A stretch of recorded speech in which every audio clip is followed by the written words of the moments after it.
that was all for Monday. We're now going to cover Tuesday, what Tompkins covered yesterday. So, the Virginia Plan, first of two plans proposed. The Virginia Plan outlined a strong national government. They wanted a national government that could hold up, that could run things efficiently. The idea for it was created by James Madison, but it was not presented by him, it was presented by someone else. Now, it outlined a strong national government. They had a judicial branch, which is the highest court in the land. They had local courts, state courts, up to the judicial branch, with national court, or Supreme Court, as we know. They had the legislative branch with an upper and lower house, but those houses were a little weird. They aren't split up how we think of them today. And the legislative branch, they were going to be represented according to population of the states. That means if you're in New Jersey, you can have, say, I don't know, like 3 delegates. And if you're in New York, we'll give you like 13, 15. It's not even. The larger states, the ones with more people, had more votes, and so they could outvote those large states. Now, more people lived in those states, so they were getting proportional representation. But people in smaller states really didn't like this plan. They thought it was unfair. They thought that what they wanted would be overshadowed. Nolan, I need you to be paying attention, or I need you to put those away, okay? Thank you. It goes for you 2 more. All right, so the small states come up with the New Jersey Plan. Woohoo! The New Jersey Plan established a judicial branch with judges elected by the executive branch, which is a little different than how it was established by the Virginia Plan. It was created by William Paterson, this fine fellow here in the corner, and it advocated for each state to have equal representation. So New Jersey, if it has 2 guys, has the same number of representatives as New York with 20 million.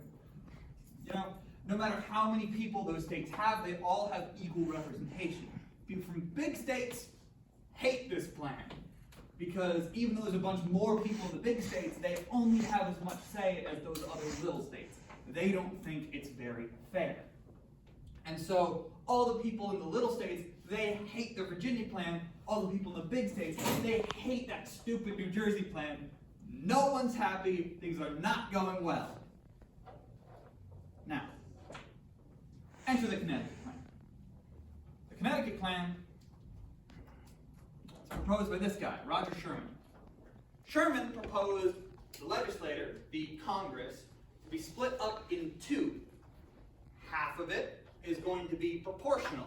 So they'll have states that will have more people for large states and fewer people for smaller states. And they will have a second branch which will have equal representation. So every state will just have 2 guys. So there's a little bit of balance.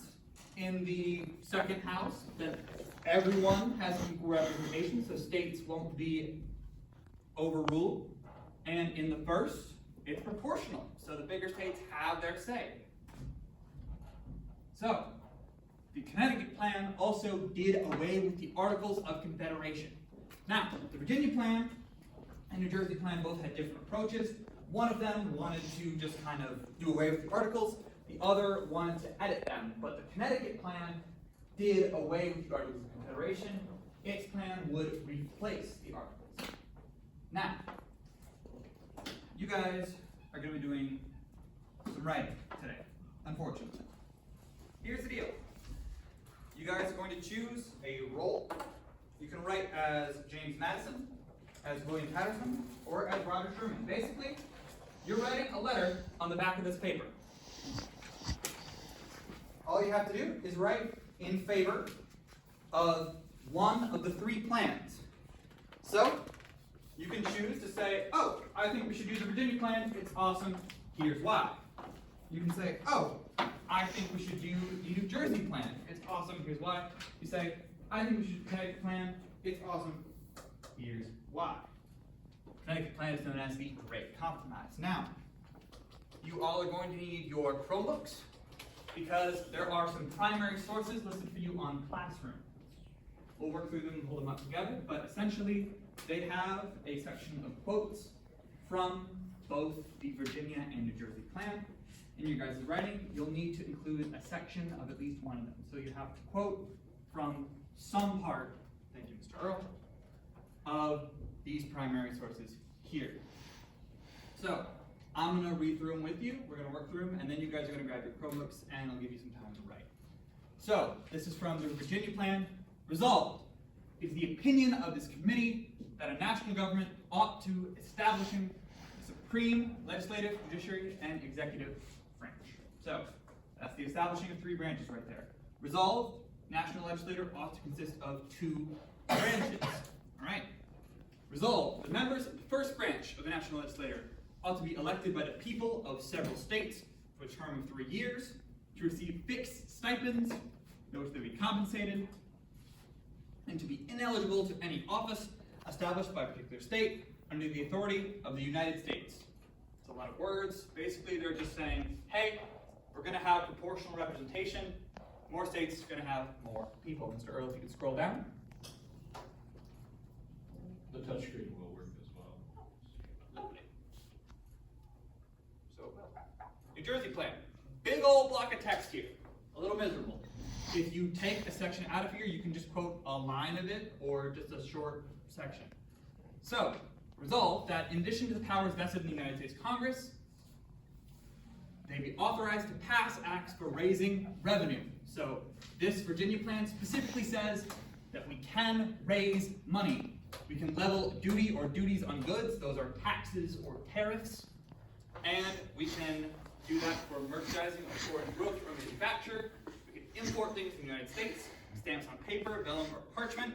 So we can put a tax on postage, things like that. And they can be applied for any federal purposes they deem proper and expedient to make rules and regulations for the collection thereof, the same from time to time, and offer and amend in such a manner that they think proper. So this is all talking about the way you will get money.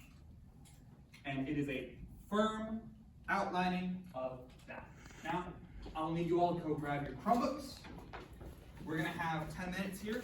All you have to do is write 6 or so sentences. You got to include one quote by this.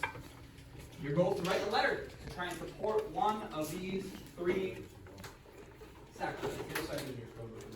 Yep.